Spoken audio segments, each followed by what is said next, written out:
бахшида ба ҷаҳонишавии гӯштини тоҷик дар шаҳри Исфара мусобиқа оид ба гӯштингирӣ баргузор гардид. Дар ҷараёни он тарбиятгирандагони мактабҳои варзишии ҳудуди шаҳру диёти Исфара дар 10 вазн ширкат варзиданд. масъулини баргузории қувваозмоӣ мегӯянд, ки солҳои охир шавқу рағбати ҷавонон дар баробари таваҷҷӯҳи сохторҳои давлатӣ ба сатҳи муҷаҳҳазсозии мактабҳои варзишӣ нисбат ба ин намуди варзиш ба маротиб афзудаву чунин тамоюл метавонад онҳоро аз оворагардиву ҳама гуна таҳдидҳои шомилшавӣ ба гурӯҳҳои тунгаро ва қонунвайронкунӣ ҳифз намояд. мусобиқаи кушоди муассисаи давлатии мактаби варзиши рақами 1 ди шаҳри Исфара баргузор гардид.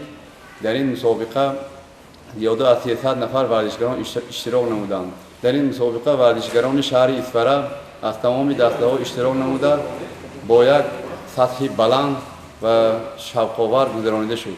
шавқи калони варзишгарони наврас ва мураббиёни онҳо ба ин мусобиқа аз он далолат мекард, ки мактабҳои варзишӣ ба таври ҷиддӣ маҳсули меҳнати худро дар майдони муҳорибаи нисбатан ҷиддӣ санҷиданианд, зеро дар пеш мусобиқаҳои вилоятиву ҷумҳуриявӣ ва ҳатто байналхалқӣ эсоданд, ки комёбӣ ва ё худ нокомӣ дар ҷараёни онҳо бидуни муҳобот дараҷаи маъруфияти минбаъдаи онҳоро муайян хоҳад кард. дар ҷанбаст ғолибон бо медалу диплом ва тӯҳфаҳои хотиравӣ қадршиносӣ гардиданд.